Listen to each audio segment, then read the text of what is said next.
5 o'clock, isn't it? Yeah. That's what you eat and where you touch. What you crunch.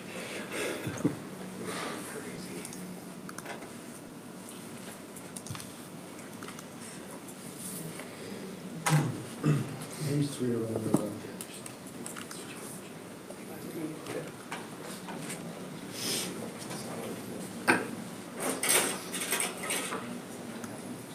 I'm thought we might want to retitle that from live stream test to, real live stream. Because that's Yeah. what's showing up online. Live stream widget. So Bryn, how much time do you need? 10 minutes. 10 minutes? Yeah, that works. I can 10 minutes be. and some questions maybe. Yes, yes. Thank And you. if you need shorter, I can Nope, accommodate. that's perfect, that's great, thank you.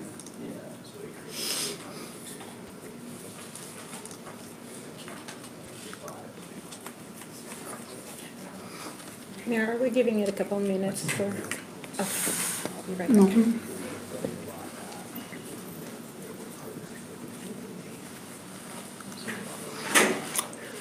Been ice fishing?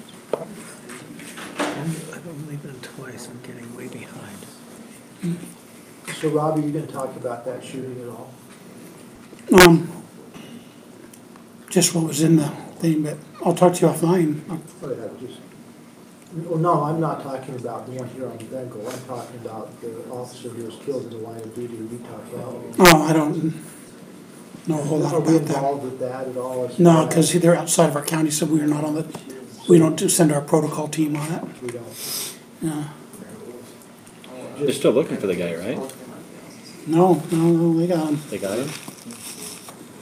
I guess they're looking for witnesses, that's what I saw. How about just support of Provo City and stuff? Yeah, like I've that? talked to the chief and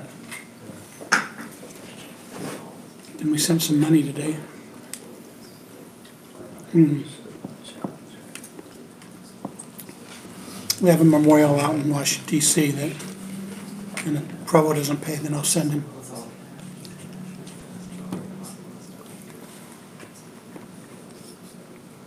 The funeral's Saturday, isn't it? Yeah.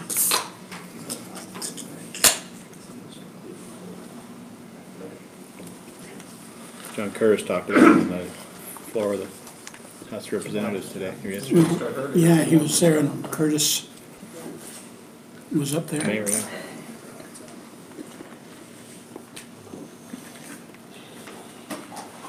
Ben, we have 2 of our council members in the room next door that's waiting for them. No, you're great.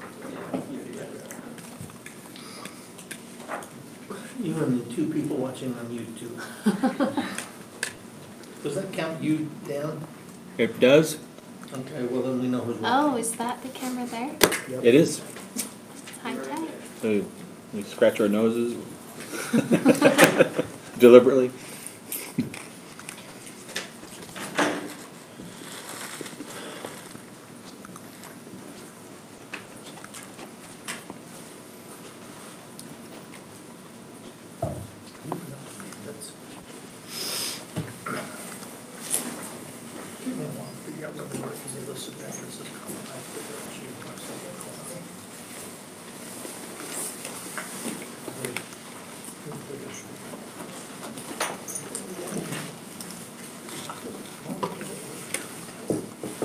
Hey,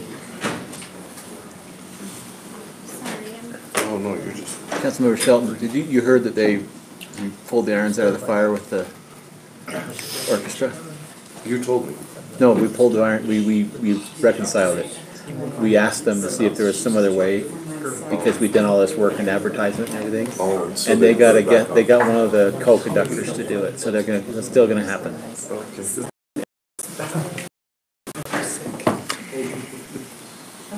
Be singing tenor, huh? That's it. I'm growing up. Sure.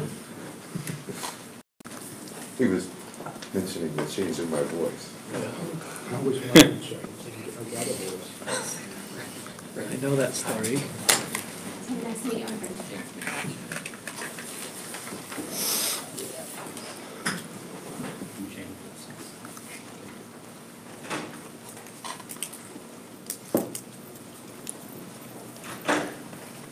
Paula, just tell us when we're ready. Yes, sir.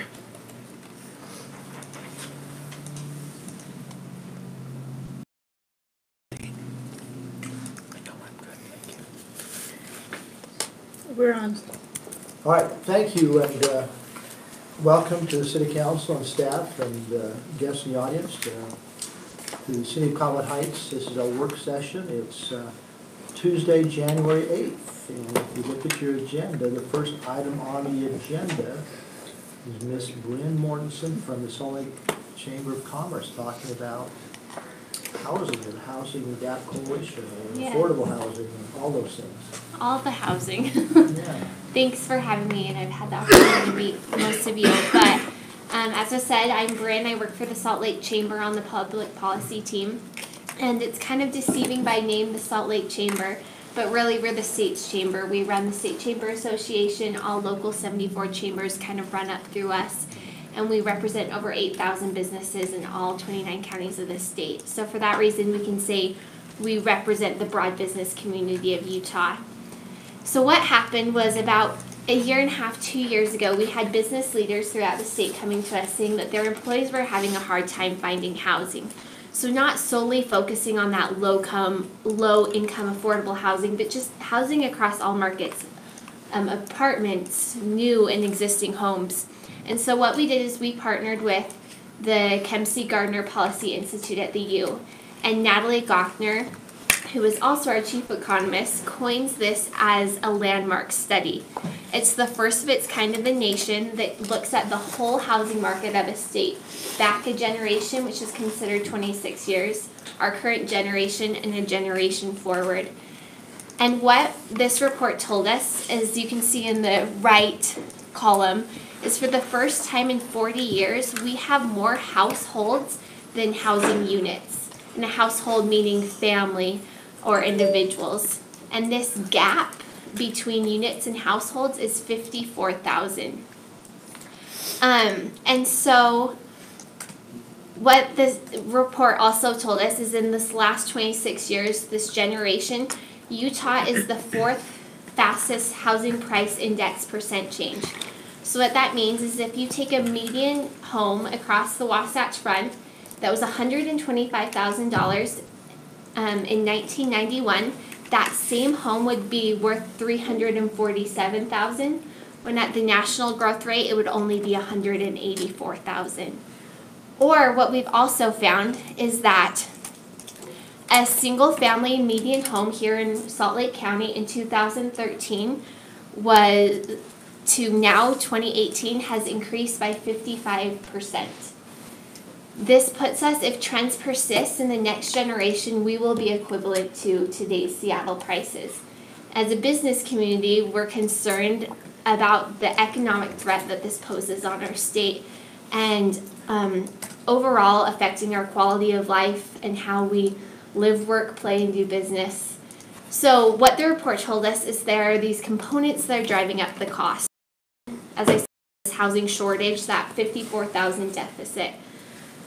Second is the construction and labor costs. For every 5 individuals leaving the trades, we are only training 1 person to replace them. And so this is obviously affecting local zoning ordinances and NIMBYism. Make it hard to zone or do things that, changes that cities need to happen in the next generation for fear of referendum or just pushback from citizenry, this not in my backyard mentality. Fourth is land costs and topography. We can really only grow so far. Our population is set to double, and with that we have very limited developable land with the mountains and the lakes. And looking at how we zone and what we do with our remaining land or what infill is critical. And then lastly, our demographic and economic growth. In the last 10 years, we've led the nation in population growth. The misconception is everyone is thinking, do not let all these Arizonans and Californians into our state, when in reality, the majority of our growth is internal. It's our kids, it's our grandkids wanting to stay close to their families, wanting to stay in communities that they enjoy. And then we're also leading the nation in job growth. So finding out, receiving the study, we decided that as a business community, we wanted to create a coalition and get behind this. It's made up of a broad support. We're chaired by Steve Starks, who's president of Larry H. Miller Sports and Entertainment and the Jazz, as well as Clint Betts, executive director of Silicon Slopes. And we're bringing together local government, NPOs, advocacy groups, everyone, so that we can all work together to address this. What we've found is, and trying to find possible solutions, is we're encouraging cities to look at what grants they can receive from Wasatch Front Regional Council. They have their TLC program, and I'm not sure if that's something you've taken advantage of, but it is free money to help you align your land use and your transportation, and whatever is best for each individual community. To address the construction and trades issue, we have partnered with the Keys to Success program through the Ken Garth Foundation and are getting into high schools. There's an app, and they have about 5,000 students registering each week for this app, where they have to go in and choose what careers they're interested in. If they choose anything that has to do with the trades or construction, they'll start getting push notifications from their local technical college about certificates and classes offered, and then they'll also receive apprenticeship and internships during this summer to try to help train and educate and rebuild this workforce to hopefully help with costs. Another approach, kind of looking at those different components of the problem, is this NIMBYism and how we can educate the general public. So you might have saw it launched yesterday. We had 2 commercials during KSL News and during the commercial breaks, but we are doing a public awareness campaign throughout the state talking about growth, talking about the need for that change is coming, and that we can't just stick our head in the sand, because our population growth is coming, and if we don't prepare and plan smartly for this growth, we will lose our quality of life. We will be stuck on the freeway. We will have poor air quality. Your family will have to live farther away from you. So we're really trying to educate the public on the issues, but also the great things that come with growth, so that they're open to changes that need to be made. We did research with the Utah League of Cities and Towns through Y2 Analytics on the public sentiment on growth. And the 3 things that we found are housing affordability is the #1 most important issue in high growth areas, the 9 fastest growing counties in the state. They also say that they want their communities to stay they were when they chose to live there, the pull up the moat now that I'm here mentality. And then, but transportation options, mixed use, and clear planning help them understand. We also found that messaging around housing development and change that talks about facilitating economic growth, addressing skyrocketing trends, supporting different stages of life, if they're new into the market or downsizing, and providing options for children and grandchildren help the general public understand the issue of housing and the need for change, development, and growth in general. And so we are doing this 3-pronged general awareness campaign. And then another component is I have met with now 47 city councils since July across the Wasatch Front. And as we're doing this, because cities also play a role, just asking how we can break down silos, looking at our land use and transportation and our infrastructure, making sure that they all work hand in hand. Asking cities to update and use general plans and their moderate income plans. I believe your last moderate income plan was 2016, if I'm correct. And so looking at it's an every 2-year basis, so how you can incorporate your moderate income plan as you update it. Being innovative about redevelopment and providing a variety of housing types and options. Density does not mean what in Cottonwood Heights doesn't mean what density means in Salt Lake City or what it means in West Bountiful or Provo. Each city is unique and needs to maintain a sense of community, but also each city needs to do their part, and each community needs to do their part of accommodating the population growth that we have. We're set to double in the next 50 years. And so we're also asking cities to sign a support resolution. It's very vanilla and apple pie, but it's mostly just to show that we're all working together. We're all wanting to address housing, and you're welcome to change any aspects you'd like to make you feel more comfortable, and I can send that over tomorrow. But our overall message is we all need to work together and plan together, and by doing that we can maintain our quality of life. By each municipality and each organization and each builder and each advocacy group, by all of us doing our part, we can keep Utah the place to live. And so there's our contact information. You can read the full report I mentioned on our website. We're very active on Twitter, experts of Cottonwood Heights, and how we can support you, understand what's going on, and how as a business community we can support you. I'll break the ice with an initial question. Okay. Reading Ms. Goffman's report, she stated something to the fact that really to resolve this problem, it requires a collaboration. Exactly. And if you're not part of the collaboration, you're part of the problem, I think is her quote. Mm-hmm. And I notice you haven't mentioned in your report here the state, okay, as far as legislation. And is there things in the works for the state to provide incentives for cities to, especially tied to transportation and things like that? Yes, so in the 2018 legislative session, there was a commission on housing affordability created. We met all through, and I have a seat on that commission. We met all through the summer and up until November, where they created a draft legislation. It still has lots of changes to be done, but it was drafted so that it can be a priority in the session. There, as it's written now, there's incentives. There are big enough incentives that they're not a stick, if you can say that. But it asks cities to have TODs or different housing components to address housing affordability, and ties transportation dollars to that. There's still lots of change to be done, but I know that as it's written now, the league is supportive. But I can't tell you exactly what that bill will be at this time. Do you anticipate there will be a bill this session? Mm-hmm. Right now it's written as SB 34, if you want to look that up and see kind of how it's written.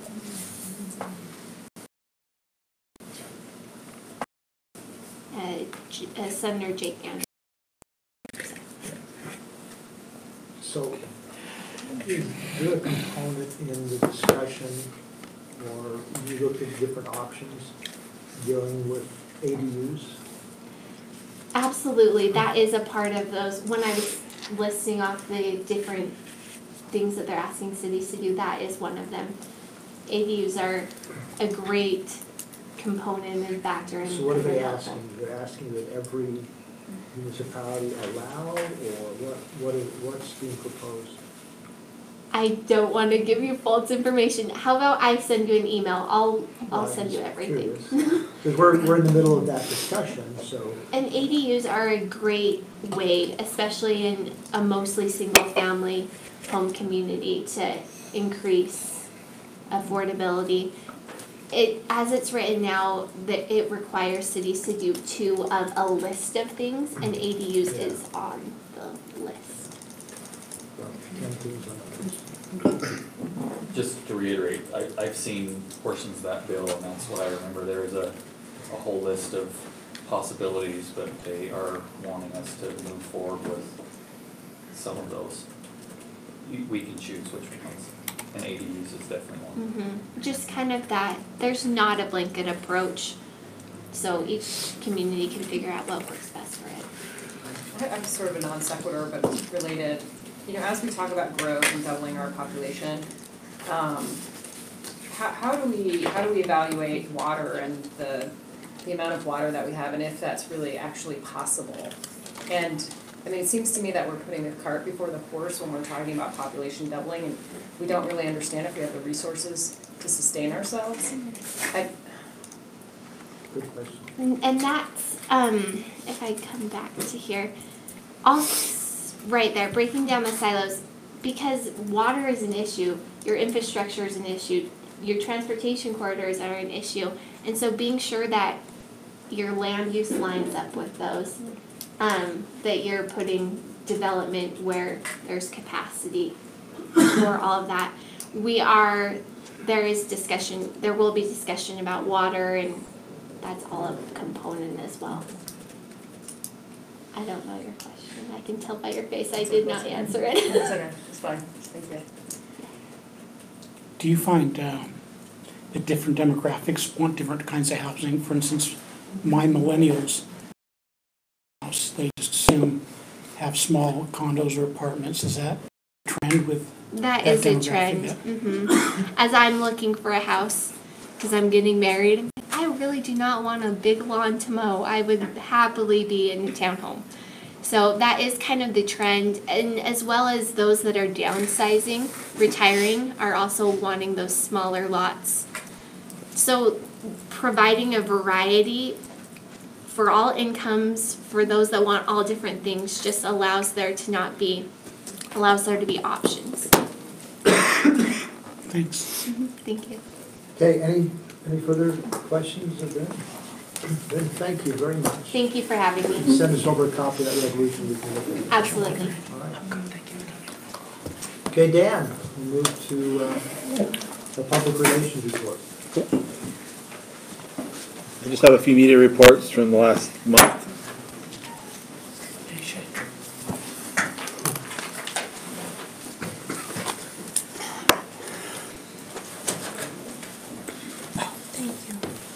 Where's that? Where's your book?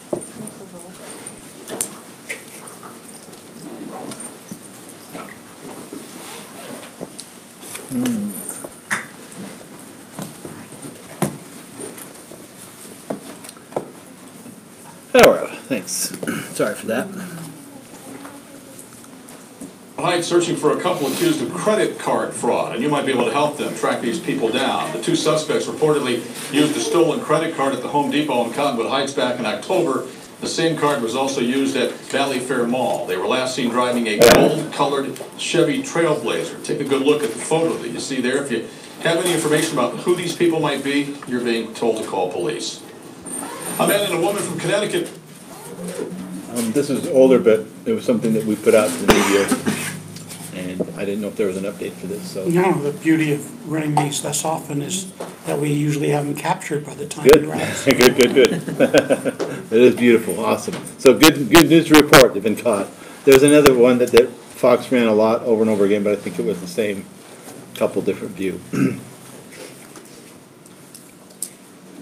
Thanks, Kristen. And because of our late white Christmas, a lot of us had to break out the snow shovels this morning. That's right, and with more expected, many are stocking up before round 2. Fox 13's Lauren Steinbrecher continues our team coverage tonight from Cottonwood Heights. Lauren. Right, that double dose of snow means that we'll have 2 days in a row of clearing it all out. Now, whether you took care of it this morning or maybe you haven't gotten to it yet, you're definitely going to have to get to it tomorrow morning. After waking up to post-Christmas flurries, many found themselves shoveling, snow blowing, and spreading the salt, which meant after work Wednesday night,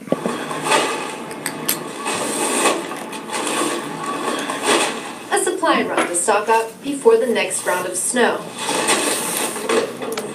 'Tis the season, and 'tis the time to invest. So this is electric start. For some, this storm tipped the scales. Let's do it. Yeah, good. Done.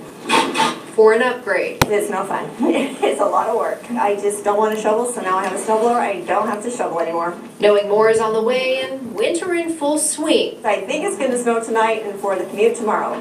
The key here, preparedness. Now, the snow that we saw this morning was kind of wet and slushy. With those colder temperatures, that means that it can get really icy, which means that your snow melt is definitely going to come in handy for the rest of the week. Live in Cottonwood Heights, Lauren Steinbrecher, Fox 13 News, Utah. Lauren, thank you. Last night's storm. So it's great that what was not in that report. so. Snowplowing was not in, that's Yes, it. so that's great, so. We had the most snow, probably the most snow in the valley, and that was awesome, so, thank you. And when I saw it snow plowing in Cottonwood Heights, it's awesome, it's a great story. Ranked choice voting. Time is 5:35 right now. 4 Utah cities are signing up to try a radical new way to vote. West Jordan, Cottonwood Heights, Lehigh, and Payson are all experimenting with ranked choice voting. That's where you rank candidates from first to worst. Based on those rankings, candidates who don't win first place outright could still win if they're someone's second or third choice by accumulating votes. The state is experimenting with the new form of voting during the 2019 municipal elections. All right, now that it's They got the script wrong, but we were mentioned there so several times, and several other reports did as well. More to come on that issue as we move forward, so. Good. The Salt Lake County Council spending this winter preparing for construction. On Tuesday, the council is expected to authorize the spending of millions on road projects across the county. Now, they include new signs in Alta, improvements in West Valley, Porter Rockwell Boulevard in Bluffdale, the Bacchus Highway, the Lone Peak Parkway in Draper, the Bonneville Shoreline in Cottonwood Heights, and improvements to the Bangerter Highway. Shireen Gorbani. So, one comment when I look at that video, we got a call yesterday from Channel 2, and they were doing a story on the congestion in our canyons. And it was an interesting conversation, but through that conversation I told him I'm glad to meet with him and share our thoughts, but primarily they should really be talking to UDOT about what we do in the interim. So they said if they couldn't get that, they'd call back, so I think I must have got with UDOT, but I clarified whose road was, that's where road was, in the canyons, but at the same time, as a city, we're very concerned with the congestion and what we do in the interim until the improvements are done. okay. FYI. Good, and I hadn't heard, they had no other media requests regarding that, so that's great. That's all of the news reports that I had that brought forth that were up for discussion here, at least to show. Other than that, I don't have a lot going on. The social media was fairly quiet in terms of the storms. It's just becoming rather natural and part of the situation. So Newsletter, we're on schedule? We're on schedule for the newsletter. We are looking at a somewhat of a redesign of the newsletter. We're going to be talking with our designer about that in the next few weeks. Just the look and feel, the content will stay basically the same, but the look and feel might change a little. So I know I have this article. Who has the next one? Well, I went to 3-4, so it's back to 1-2. So it'd be Scott be next? Oh. no, it would be Mike and then Scott. That'd be next, and then I got Chief Russo's article ready for this month and next month on February, I think 12th it is, February 12th. I'm not sure.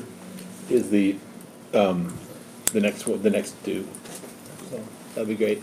You didn't want to talk about the committee stuff that we're doing, but that's the other thing we've been working on is the new website. So, but Councilmember Shelton can address that if you'd like. But we're all good. Things are going well. We're getting the word out, and I would ask you to consider, unless the council feels differently, that allowing the city manager to either take a turn on one of the articles covers or at least something internally. Okay. To share operational things and share information and how things progress and whatever. Yeah. I think that's a great idea, given that I'm next. I think you have to have a majority vote. Everybody's next somewhere, so you know. Is that a by acclamation thing, or is that? Well, you can look at the schedule and decide, but I think that's fine too. I think that would be a nice touch. And in the past, we had I think John Park did an article too about other issues outside of that, and he did do one council article as well. So I'd be happy to do that. Great. And there's other means to bring those things up too, because of our equipment now. We can live stream if you want to do a question and answer live stream on Facebook or something like that. You can do that easily and have people join in and ask a question. We can do it for department heads or anybody else you want to bring out in front of the camera. other cities do that, and it's a great way to connect with the citizens. We're moving forward. Okay. All right, any other questions for Dan? Just one note, so, we'll be training other people to do the streaming that we're doing now from Mike's department. Do that. There will be one meeting in February while I won't attend, so they'll be taking care of that on my behalf. So going forward, we are streaming live. We put the announcement out. We're also announcing the schedule change in the new newsletter, the meeting schedule change. That's official now. It will be after tonight. There was it last night. That's this tonight. Yeah. Thank you. Okay, again, looking at the agenda, let's review our business meeting tonight. It's kind of interesting, we have, after welcome pledge, we have 3 different public comment pieces. First we have our citizen comments, then we have the public hearing on the budget adjustment, right? And then public comment after the public hearing on the general plan land use map amendment, we're good with that after today. We have 2 standing monthly reports, police and public works. So we have that. We have 4 action items. The first is, assuming there's no question, and we had a committee meeting today that had to review that regarding budget amendments. Then it's proposed that we change vendors for Well, on the budget amendment, I don't think, have we seen that here in this meeting? We will. We will in just a We will, minute. just a minute. We'll come back and we'll talk about it. It's one of the 3 discussion items on the front, yeah. So we have the changing a vendor for amusement rides about the old days, and we'll talk about that here. Well, what that is that we're moving from, Anne's not here, so you can refer to that. Yes. You want to show that real quickly now this week, so they know? Yeah, so it's, we're changing vendors, we were able to get a better cost and also get recommendations from other communities that have utilized this vendor. So our revenue will be higher than the other vendor, and we feel like the services will be better. And so we did a lot of due diligence. So revenue will be higher? This is the vendor for the rides. We did a revenue share. Yeah, and it was a revenue share, and the revenue share is higher. Yeah. Well, the Butterville Days receives that revenue part of the offset their tax. I think the base fee is 15,000, a percentage over something around 15,000. Yeah. I can give you more details if you want. It's pretty standard compared, if you compare it to our last agreement, I think. The question from the discussion was, did we do our due diligence in having research the effectiveness of this vendor with other cities, and all the reports came back, I think, very positive. Next item is a resolution approving an MOU with other entities regarding the car team. Rob, you want to explain what that is? I generally know I read through the... Yeah, the car team is made up of traffic officers from all different municipalities with the exception of West Valley. And if you have a major accident or fatality in your area, it ties up, all the city's resources, and they're complicated and take a certain expertise. So what the car team does is place people who have those skills and the equipment on a task force, and then we call out, like we do with officer-involved shootings, the various teams in those events, and so it doesn't drain the city's resources. They'll come out and take care of traffic control, gathering evidence, recreating the scene, notifying next of kin, doing the hospital blood draws. There's a lot that goes into these kind of things. So they take care of all of it, and then once the evidence and the reports are gathered, then that's funneled to the venue agency presentation to the district attorney. So what it does is it costs us nothing to be part of it. We just allocate bodies, and everybody eats their own costs on it, with an understanding that it's, it's for the good of the whole, and we all participate. Again, like you said, it's every city in the valley, including Harriman now, except West Valley. With the exception of West Valley, who doesn't choose to participate. And we had to rewrite it because some cities, they wanted to be part of it and use the resource, but wouldn't send officers out, and they want to send them to the training so they could build their expertise to, recreate these on their own. And so we had to come redesign the MOU so that if they don't want to participate, we'll take them off the schedule and they can do their own accents. But I think we have that resolved now. Okay. So we support that and would like you to Then the sign. last item, which you've all received numerous emails on, I'm sure, is the sustainability resolution. I don't know if everybody I think it was in Tim's packet that was sent out, and if you all had a chance to look at that. I think it's based upon our last discussion. It includes reference to issues we've taken in the past, that has statements in there that we will work with Rocky Mountain Power. It talks about, of course, looking for financial feasible means to make it happen, those types of things. So that will be the last item. I'd like to do some people look at that. Any questions on the this meeting agenda? If not, going back to the work session, City Council staff reports. Mike, let's talk about Fort Union Boulevard, about the piece. Thank you. Got some slides that you can just add it for me if you want. You good? Okay. So this stems from a request initiated by the mayor and council.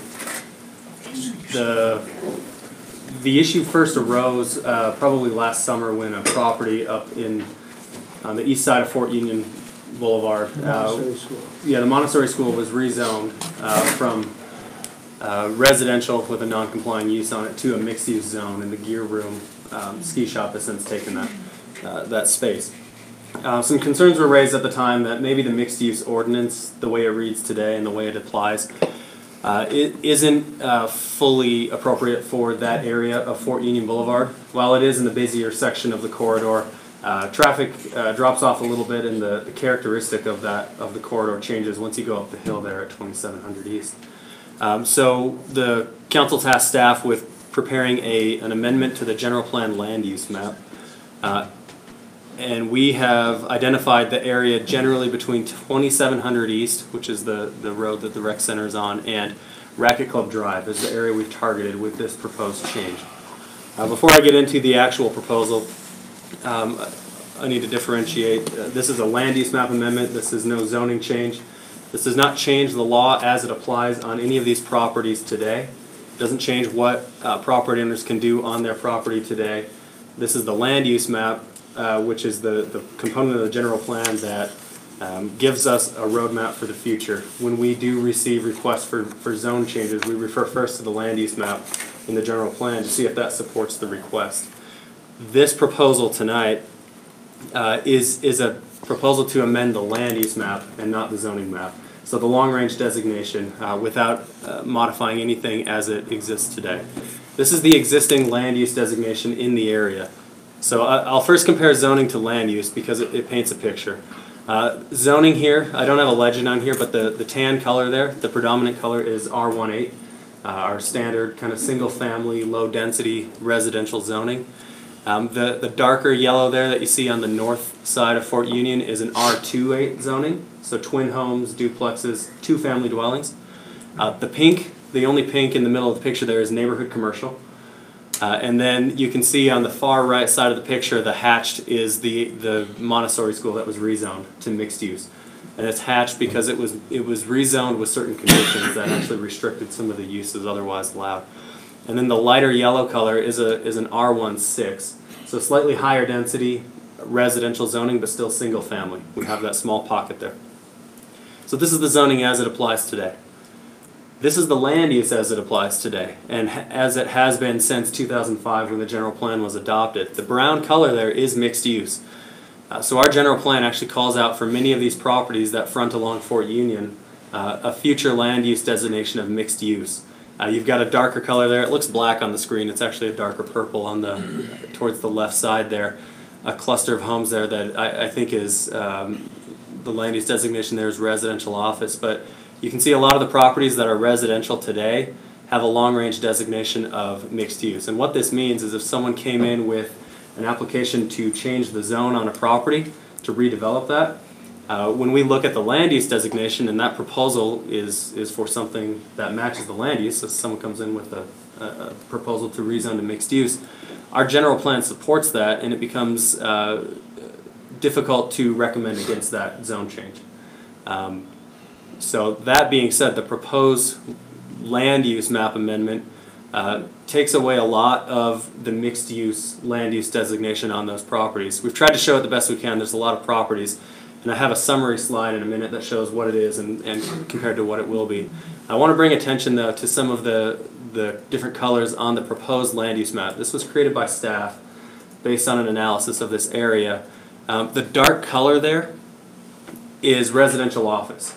And while a lot of this has been changed from mixed use down to low density residential, some of it has been modified to residential office. And we feel that a residential office use is appropriate on some of these properties that front directly on Fort Union Boulevard. They're not located at the entrance of any of the neighboring streets there.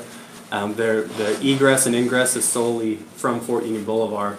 And what you see on these limited properties with a residential office designation is the ability for, maybe a more rundown house to see some reinvestment into a small office, much like the Farmers Insurance office building across from Dan's, where that was a rundown rental property. Farmers Insurance bought it, renovated it. It added some quality to the area. So there is still some opportunity, we feel, for some reinvestment in this area, without going as far as mixed use, which allows for some pretty intense and dense commercial development. But predominantly, I'll go to the analysis here. We've got 72 properties that are affected, and they're all properties that front directly on Fort Union Boulevard. I think that holds true, with the exception of the corner commercial properties there, where the Sinclair station is right now. That's already commercial. Can you go back and can you point? Yeah, I'll point on this screen right here. And we have actually left that as mixed use. The quilt shop is next door. Quilt shop, and there's a Forest Service office there, and a convenience store, gas station. So this is kind of a before and after the proposal. The existing land use breakdown, as you can see, out of 72 properties, 64 are mixed use. Very few have that residential low density designation today, only 2, with 6 having residential office. We're kind of flipping that on its head and proposing that 36 of those, roughly half, exactly half, be modified to residential low density, so a future land use designation of low density residential. 19 to residential medium density. That's the darker yellow color in this proposal, and that proposal matches the use today. So where you see those colors, you see uses today that are duplexes or twin homes.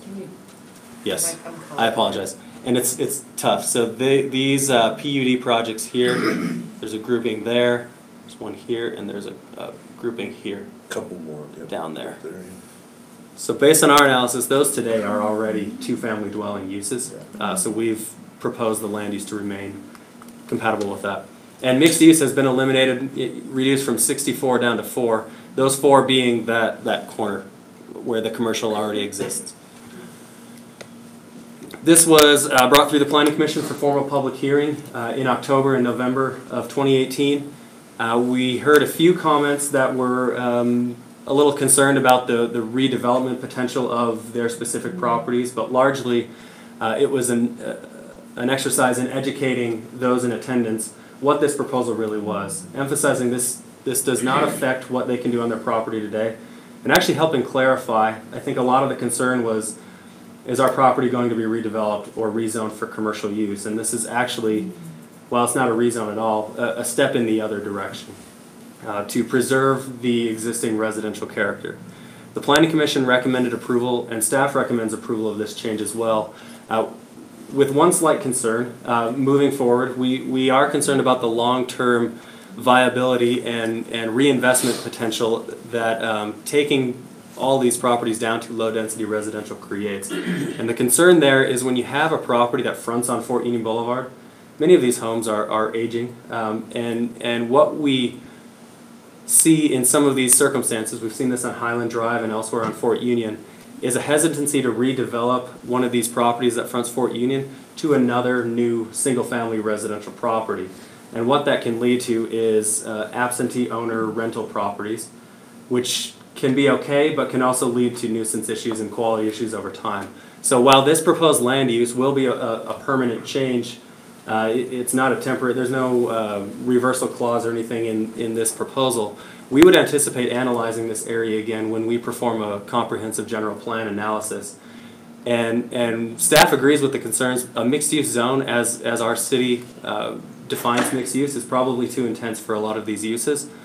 But there may be something that's a step in between that will still promote reinvestment in this area to keep the quality high, but will also act to preserve that residential character that's so important here.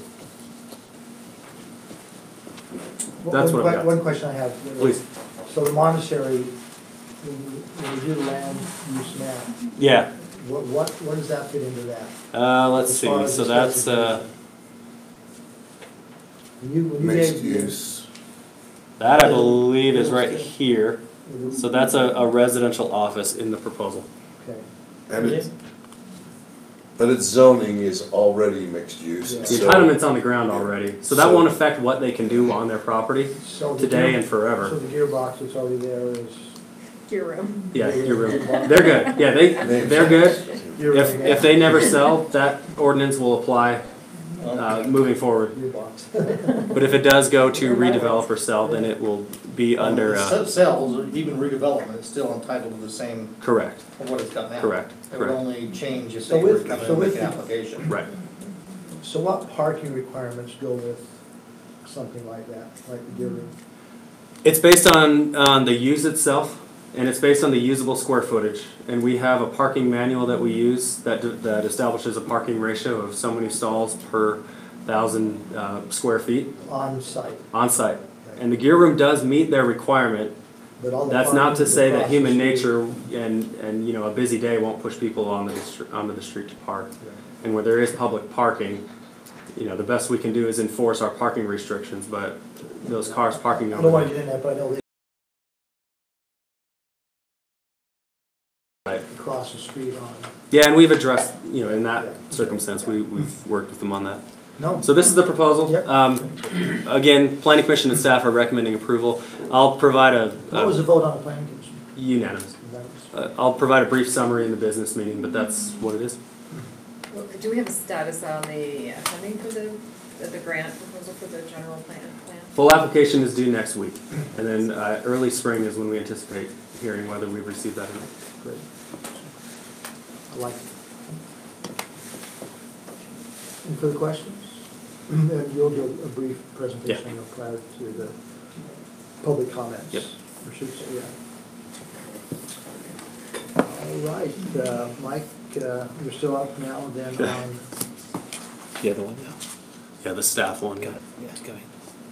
On the PDD lost property, walk us through that again. So I will just provide a brief update. I don't have any new information. The minutes were sent out, a summary of all the minutes in this week's packet, or last week's packet. I'll walk through this very quickly, but this time is mainly to answer any questions or clarify any concerns that the council has. So again, we're all familiar with the property. The site plan as proposed is 3 primarily multifamily residential buildings, and I've been through all this. I will bring attention to the current zoning. Again, the current zoning of the property is R18, surrounded by some multifamily and one other residential area. The land use designation, again, our future land use designation is high density for this project. So whether we see an approval of this rezone or not, our general plan still anticipates this property being used for some sort of residential high-density use into the future. This is part of the Tier 2 Plan Development District area, which enabled the applicant to make the application. I've got some context photos here of adjacent residential development. I'm happy to go through those if there are questions. Would you stop that just for a moment? Yeah. On Stonehaven, is that the one on 13th and? That's directly east of this project. Right. Mm-hmm. What's the height of those? Do you know by chance? They are at least as tall or slightly taller than what's proposed. So those are 4 stories with tuck-under parking and pitched roofs. And I think they're actually in the ballpark of 55 feet or so. 65 feet. And that's for, To their, there is one building in Stonehaven that is 1 story shorter, but the tallest buildings there are taller than what you would see built with this proposal. In the lower left-hand corner, that's the Walsh property right there, those trees. Yes, Yeah. yep. Pinnacle Highland, which is north of the project, is 3 stories with a pitched roof. Still pretty tall. And then we've got the single family, which is just your standard single family, building height maximum of 35 feet in that area. And orchards, which is probably in that same 35 to 40 foot range. I've been through this again, but so this is staff's proposed recommendation for the zone. The underlines in there differ from what the applicant submitted initially and are based on planning commission recommendations and staff recommendations. So we've added clarification for fencing, for tree preservation, for signage, lighting. The big recommendation we've made is modifying the proposed senior housing provision to one that is strictly for below market rate affordable households earning not more than 50% of the area median income, 10% of the units there. The way the ordinance reads and based on the details that were presented throughout the public hearing process, we feel this requirement complies with the intent of the PDD more so than the senior housing provision. More information on the development plan if you would like that information. I'm kind of just here to answer any questions, provide clarification. This slide was glossed over quickly last time, but this compares our standard residential multifamily zone with the subject proposal.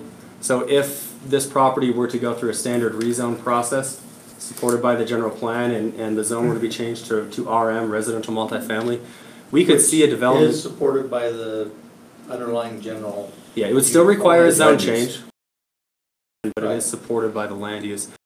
About the maximum level of development we could see under that ordinance, and that is an administrative site plan approval. So that doesn't come to the council, and that we're a little more limited in conditions and mitigations we can impose once the zoning is entitled. Well, a couple of questions I want to throw out for discussion purposes. Sure, please. A few minutes here is one with access off 13th down. What is it? 6720. Mm-hmm. That's the only access to the proposed development, correct? Correct. So, what do the traffic studies tell us as far as impact on that one? So we have reviewed an original traffic study and 2 amendments requested by the city engineer to that. The city engineer has, as of just last week, given his okay on what's been presented, and the mitigations recommended. What does okay mean, I guess? He's okay with what the traffic study says. so he says that they comply with our standard. Correct. Okay. That does require some mitigation measures on that public street, and they're fairly minor, but I'll just summarize them. One is to limit on-street parking to one side of 6720 or the other. So to restrict on-street parking. So we limit, right? Yes, it is a public street, so limiting parking on this road to one side or the other. And that's mainly for emergency vehicle purposes. They can fit through when cars are parked on both sides, but it gets a little tight.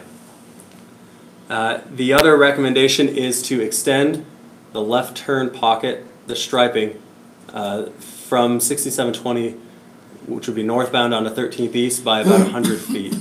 So to add some additional capacity to that turn pocket there. Does that mean you can't have the parking on one side of the street or the other for that? That doesn't necessarily, there is a turn pocket right now, it's just not, You just they're said you're recommending extending it. extending it, yes. So if you're extending it, there's still enough space to have the extension plus people parking?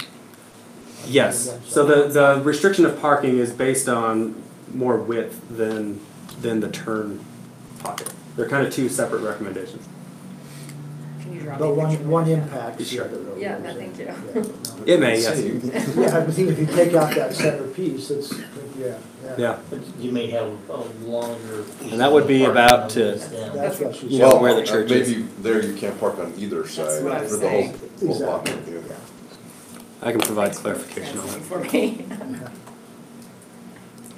We actually asked the applicant to do a signal warrant analysis to ensure that the added capacity didn't warrant a traffic signal, and also an additional right turn pocket on that road. And the report came back from Hales Engineering that it did not warrant those, and that's what the city engineers looked at. So can I ask you, like, so if we say we've done the study and we warrant it and we find that we don't need it, but then we find that actually we did need it, then we as a city would have to pay for any of the changes? Or can we ask the developer to, I know that you probably can't ask them to set aside after a year and then give it back if we don't need it, but it seems to me that the impact would then fall onto us if somebody, if any of those, not ideas, but assumptions were incorrect and not valid. Yeah, I think issues created or discovered in the future, not required at time of entitlement or justified at time of entitlement, would fall on the city if it's on a public street.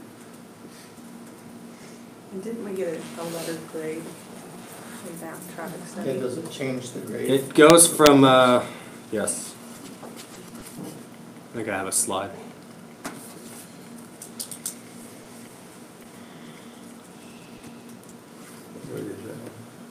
So it drops from a C to a D. Level of service is wait time at intersections. A C is a 15 to 25 second wait per vehicle. A D is 25 to 35. Mitigation beyond what's recommended is not required or recommended until that hits a level of service E or F. So our standards say a level of service D meets the requirement. Continues to meet the requirement. It's acceptable. It's approaching unstable flows, but the delays are, as you can see, they're tolerable. Will you spin back to the slide where you talk about affordable housing? Yes. That one there? No, I'm sorry, your recommendations. Yeah. It's right here. So if I understand, I have a question here, probably two questions. The first is, if the proposed zone, which in this case is what they propose, does not comply, we seem to have two choices. We could either deny the zone, or we could approve the zone with conditions that would bring it into compliance. Is that right? Compliance with what? With our standards. So the proposal, according to staff's recommendation, does not meet one of the standards in the PDD, which is the affordable housing standard. That's a good question. Is that the only one that the proposal doesn't meet? We have added additional detail to capture and reflect what's been recommended throughout the planning commission process and address some concerns and specify things in more detail. The affordable housing is the most predominant change. Give us another example. The tree preservation wasn't clearly specified in the initial, and we've provided a lot of references back to the city's Plan Development District ordinance in the actual proposed ordinance text. So we fleshed it out a little more with a lot more detail. And our recommendation is based on our revised text that's part of your packet there. So mechanically here, it is the process that you would normally follow, and I apologize, this is new for all of us, but is the process you would normally follow to say we reject the proposal because it doesn't meet, we'll just pick on that one affordable housing standard. It doesn't meet the affordable housing standard. Or is the more appropriate process to approve it with that condition? Which of those two things? It's not a question of conditions. Yeah. It's a legislative act, and so the council has the ability to amend what comes from the planning commission, and that's what's happening here. So we're amending the zone We're amending what the developer has proposed to deal with issues that the city wants to deal with. I see. In which case they have the option to either deal with that. Say yes or go back to not go through with their development or not do the PDD, but they can go back to the they can go back to the RM. Oh, right. Or do a PDD that If they wanted to, compliance yes. with that. Yeah. Have you seen this scenario before, Shane? And how did it pan out? No, I haven't. This is our first attempt on this PDD zone. And it's a situation where we have basically an enabling ordinance that sets out a process, and when I first go through, we found some things that weren't models of clarity. The city has one interpretation, the developer has another.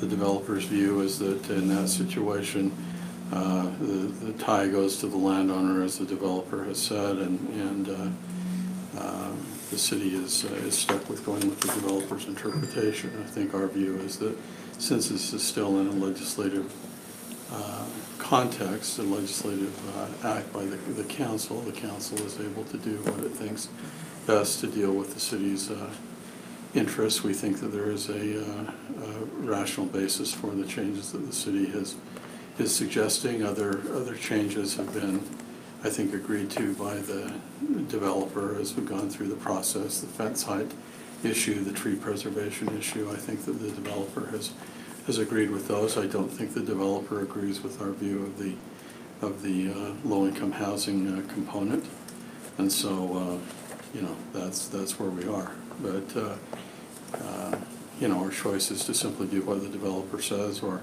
to do what we think is also another rational reading of the ordinance, and we'll see what happens. So back to Mike's question, I'm sorry, Mike, so I'm so confused.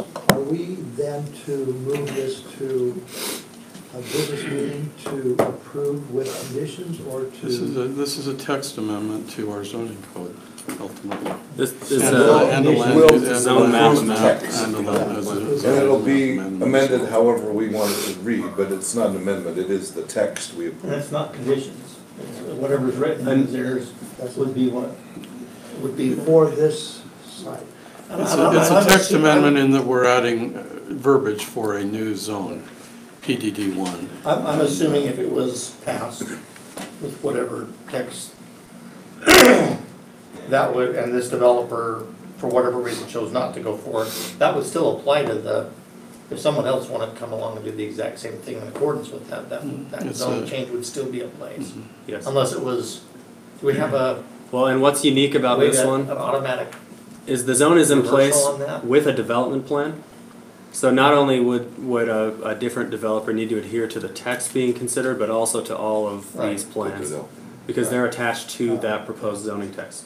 Okay, so spin back there one more time and let me get my second question. I don't expect that's realistic. I just wanted. So Mike, this is the proposed text? This is our recommended text. Yeah. This is staff's recommendation of approval with conditions is based on this proposed text. All right, so if I understand the staff's recommendation, it is to say that 10% of the units, whether you call them affordable or senior, whatever you want to call them, those units must be rented below market rate at that definition. Yes, and that's fleshed out in much more detail in the actual proposed ordinance, but yes. So we're not saying that 10% of the units have to be below market rate and 10% of the units have to be senior. No, the senior provision is gone. So 10% of the units must be below market rate, whatever you want to call them. Correct. Senior or below market rate or yes. Whatever. So what's the formula to determine market rate? It's right here. It's in here. It's 50% of area median income, AMI, which is a quantifiable number. Chapter 1951 says 50% of city median income, which is a different area. Yes, well, the city, that makes sense. So Does it say city or does it say area?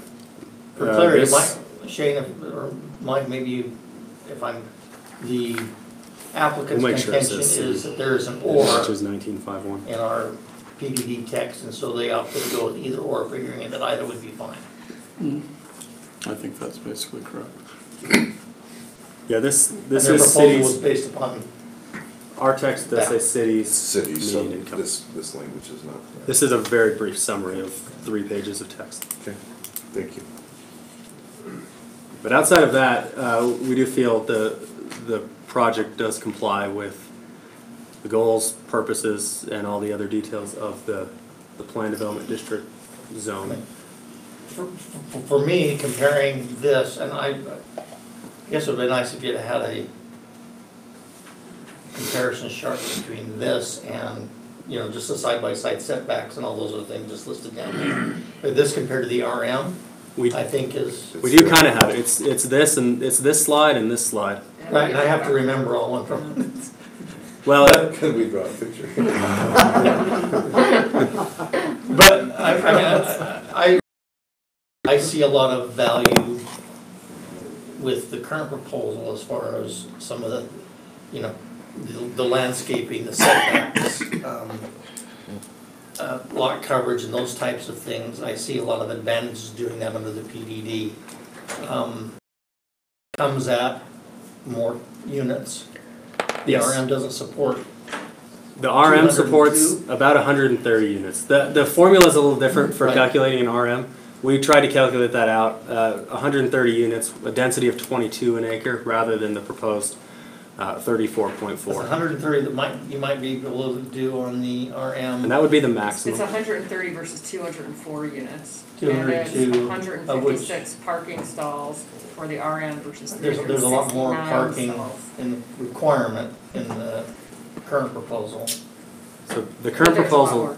calculates out to 1.86 stalls per unit. The city requirement is 1.2. And is that the same under? If this were an RM development and they had 1.2, they would comply with that ordinance. So I guess what my point is, or what I'm trying to say is, given between the two, I see there's a lot of benefits on moving forward with the PDD as proposed. Where it gets down to is whether the 21 units need that requirement of being EMR specifically, or whether you want to take the developer's interpretation of what was written or staff's. I mean, and I think either one is probably rational in my opinion, and that is worth that extra density, at least as far as the units goes. You kind of have to weigh that. But I mean, just with that out of the story, I do see a lot of benefits setback-wise and some of the other requirements in this is, you know, it's being supportive of it. Mike, how long has this been in the? The first formal meeting was in June of 2018. The application was submitted before that. There's neighborhood meetings and preliminary reviews that need to happen. I think they were in front of the council and planning commission with a concept plan dating back, I believe, to last December 2017 with a really preliminary concept. And did that postdate the rezone to the PDD? I mean, wasn't the PDD and other stuff that occurred before that? Yes, right? there were a few amendments to the tier 2 area and to the maximum density allowed that took place within that time. But as far as being in a formal hearing process, they started with planning commission in June of 2018. I'm sorry, can you just rewind a little bit? and Yes. say it again? What were the changes and So who asked for the changes? there was a to the density and the city-initiated PDD? change Yeah. to include the area in white as part of the tier 2 PDD. The area outlined in white. Outlined in white, correct. So it wasn't part of the PDD? Wasn't part of that Not tier. originally. That Not tier originally. 2. Correct, and that was city initiated, and then the applicant initiated a request to modify the allowable density from 25 units to acre to 35 to match the change that had taken place in the mixed use ordinance in the meantime.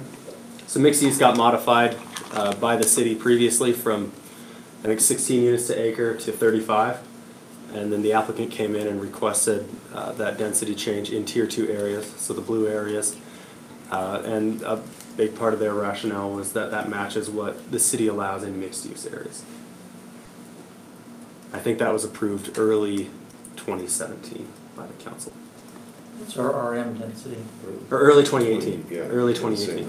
The RM density. That one was really painful. RM density is based on the size of the property. So For 6 acres. you are allowed, well, for 6 acres, about 23, 24 units per acre. And that's That would be That's how you- basically- That's roughly- Units maybe, okay. You have to have a certain number of square feet of land per unit in the RM zone. And can you share again, the planning commission's perspective? I know it was split. The planning commission made a motion to approve with certain conditions. And that recommendation, that motion failed, which constitutes a recommendation of denial. I've got the minutes, and you've got the minutes as well, that will show that, but one commissioner felt that it didn't meet the goals and purposes of this zoning ordinance. We explicitly mentioned or detail what that. Yes, which is in the council staff report, just the analysis for your reference. One felt that the buildings were too tall. Another felt that the property should remain single family. Another, the fourth motion didn't provide a justification for the motion. So it was split. It wasn't a consistent finding, which I think is why you find a differing opinion from staff's perspective and from the planning commission. So going back to like where we started, I think, Councilmember Shelton's question. Yeah. That there's three options that three paths we could take. One is, if we were to deny it, they could come back with an RM and change, right? And that's something that we would have to approve. Or a modified PDD. Okay, but yes. let's just So, break it into concrete. right. So you wouldn't have to approve it. It's still a legislative request. It's still a rezone request. But we have a general plan that supports that type of land use. So it becomes harder to recommend against that when you have the support of the city's guiding document there. And then once the rezone's in place, then it becomes an administrative site plan approval to approve the actual development. So that's one option. Yes. Option 2 would be to approve the exact proposal presented by the applicant without any recommendations. And option 3 would be to, well, I think there's 4 options. Option 3 is to approve the text and plan as presented and modified and the recommended changes. And the 4th option would be to add any changes that the council would like to see and incorporate that into a new version. Their original proposal doesn't have the trees and some of those other things in there. It didn't have specific language for tree preservation. I think the intent was there, but we added it in a more concrete way. I mean, it sounds like 90+% of the changes have been agreed with by both staff and some of the planning commission and the developers, correct? And I would also, I would say that many were proposed by the developer throughout the process. And then just incorporated into a revised. You're gonna get that as one, so it's either, I guess the core comes down to is the BMR. Whether the interpretation of that or being senior housing is okay, or whether the interpretation is that it needs to be BMR. We don't care if you call it senior, affordable, or whatever, 21 units need to be. Mike, maybe go back to your recommendation of text, and let's see how the council would like to proceed. I asked the question of how long this has been in the hopper, because it seems like it's been an enormous amount of time that this has been reviewed and reviewed again, taken public comment. I've got the actual full text, yeah, that's right. So we've been provided the full text. This is the summary. This is a summary. The full text is in the council staff report. I think it was sent out a few weeks ago, prior to the hearing. This is not on for action tonight, but we would plan to schedule it for the next meeting. Well, that's my point. If you're planning on scheduling for the next meeting, we need to give you some direction. You can, if you'd like to modify this, if we don't hear anything else, we would present this recommended language to you as. This language here. Essentially, yeah, the full version of it. Okay. And we would do that at the next business meeting. Correct. Okay. Is everyone ready at that time to vote based upon what information you have? Do you have more questions? Or will we discuss it at all? Well, we can discuss now, that's what I'm saying, because what Mike is saying is that because of how long this has been reviewed, that it will be on the agenda for a business meeting in 2 weeks. Therefore, if people have any further questions with respect to what Mike's proposing. Yeah. That's right. Mike, I want you to know that I support the 10% of units, how you've articulated that. I think that's a good compromise. I agree with you. I appreciate the tree preservation. I know that was just a technical thing. I appreciate building some parks that 8-foot vinyl reinforced fence is critical. We found that out at Mountain View Park. I like the lighting cutoff as we learned at Wheatley Homes. So I'm seeing that we've just in outline, we've touched base on a lot of those things. I'll review it again, but thank you for your work. The staff recommendation seems really comprehensive and thorough. Why didn't we get to this during the planning commission days?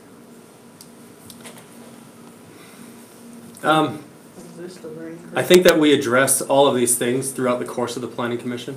I think they could have been addressed in a more efficient manner. But yeah, I think it was the newness, and this application's a little bit unlike anything that we've considered as a city before.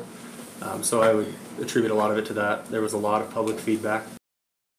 So the planning commission, took its time working through that. And staff learned a lot as well. And that first staff report we provided for the commission was upwards of 90 pages long, so it was a lot of material to work through. On the BMR, would it be correct to assume that the applicant decided they didn't want to have that piece decided by the planning commission and brought to the council? Or would that be? Well, because the commission recommended denial, a lot of the conditions that the commission had talked about weren't incorporated into that motion. The commission did discuss the BMR requirement, and at least some of the commission felt that it should match what's proposed By the staff? Correct. Some, would that be in the, that's I probably don't not a know. fair question. It's That's not speculation. a fair question to ask you, to put words in their mouths, but, like, I agree with what the mayor said. Like I say, comparing this to the RM, I think there are distinct advantages. I hope that wouldn't be a barrier to the developer moving forward. I guess I would probably note that you're getting 72 or 3 extra units on this development. You get under the RM, or is that right? RM? Yeah. Mm-hmm. Of which we're kind of asking that 21 of that 70 be DMR. I can see I honestly can see a rational argument to go either way. I understand their argument completely. But it is expensive before you need to be able to count the street. I know it's a long process, Mike, you did a phenomenal job. If I could just say, we're going to go through this once again in a detailed fashion. We'll let you know if there are any other suggested changes before it comes before you for action. Going to our business meeting, we have the amendment to the budget, and then also we have a closed session. We have some guests here from the local government trust on litigation matters. You have that this here? Yeah. So if you go to slide 2 here on the handout, we'll get going on it so we don't delay. The slide 2 basically shows the rebudget items from the capital budget fund. Mike. Yeah, sorry, Scott. Thank you. Yeah. So this shows the rebudget items here in the top half of the report here. So it shows the full expense, the full revenue, and then the funding. So funding is money that would come out of fund balance. During the course of closing this budget in this fund from the past fiscal year in June, the fund balance grew, you can see right down here at the bottom, $290,000. That $290,000 was because we funded projects in there that did not finish. So as a result, most of the funds that we're asking to be rebudgeted are $297,000. So that leaves $7,500 roughly of additional items that are proposed to be utilizing fund balance that exists already in the capital projects fund. So we're not gonna be needing to transfer additional funds over from the general fund to do these items. Scott, you help define for me when you say fund balance. I think when we talk about fund balance, we talk about, Yes. beyond my semantics, so is it restricted or unrestricted, or is it? Yeah, so this particular fund balance that I'm referring to is fund balance in the capital improvements fund that is not restricted for anything outside of these projects that you're seeing It was here. already in there then? It was already in there, yes. And the fund balance that ended the year was about $1.6 million. So drawing down approximately 300,000 will draw that down to about $1.3 million. So that'll be about $1.3 million in the capital projects fund only, not in complete fund balance, just in the capital projects fund. And so these items predominantly in this top area of the rebudget are projects associated with Senate Bill 277 projects. The one exception to that is the Highland Road improvement. There's one house that remains to be purchased in that is something that is funded, I think, from transfer of the general fund last budget year. You say Highland Road and Highland Drive? Yes, they termed it Highland Road. I'm not sure why it was termed Highland Road, but yes. So, but it's one property that remains to be purchased there. The new and expanded, there's a handful of things here. The police safety equipment is just the capital aspect of the purchase of the vehicles. It was about 400 shy, so to make that whole, we just need to utilize $400 there. The Highland Access Ramp, and that's one of the projects up here that's being funded at 105, but it needs about 15,000 to get where it's gonna be. And then road striping, this was an oversight, I think, when the budget was originally adopted from how it's been described to me. So basically, it's utilizing $7,500 of the fund balance in order to be able to, outside of the fund balance build, in order to complete these projects as they've been. So when you say road striping is an oversight, it means it was budgeted, just not spent in time? It was budgeted at a lower rate. It was budgeted at what, 35,000, Matt? 36,000. 36, but yet the contract to do road striping was about 110,000, and so that's that So we were aspect. short 74,000? Yes, and so that. So that is a budget impact then? It is, but it's utilizing the fund balance build from the prior year. So it's not utilizing any additional funds from the general fund or anything. Yes, it's under expend from other projects and things that have fallen through, through the course of these projects being completed or partially completed or what have you throughout the course. On the capital projects items? Well, I guess I continue to express appreciation to staff for virtually always underexpending their budgets.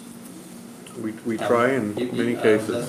Rather than expend it all and be expecting you'll get the same next year, that's, something like this comes along and helps a lot. Yes.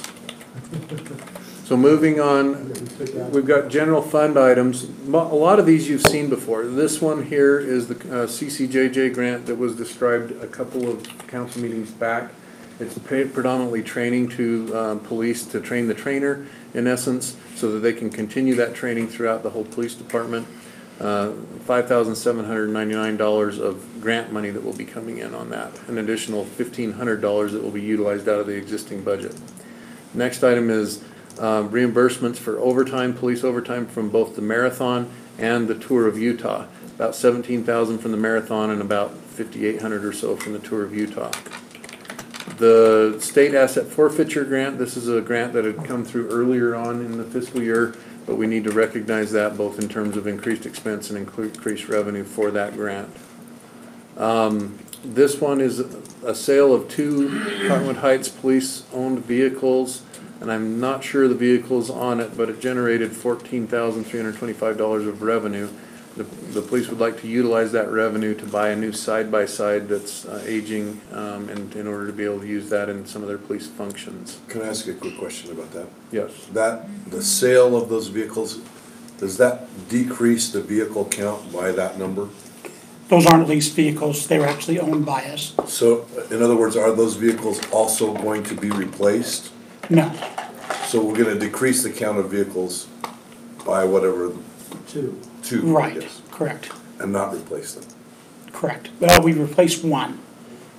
So we got rid of two and replaced one, and we're not gonna go with a side-by-side. This year, we'll have to make the other one last. I'm sorry, what are the two that are? The two that were sold were a Charger and Explorer that we own that were 10 years old. And we're replacing it with a side-by-side. No, we're replacing it with a truck. Okay, because he said a side-by-side. He did, and, but that was because that's what I had mentioned before to him.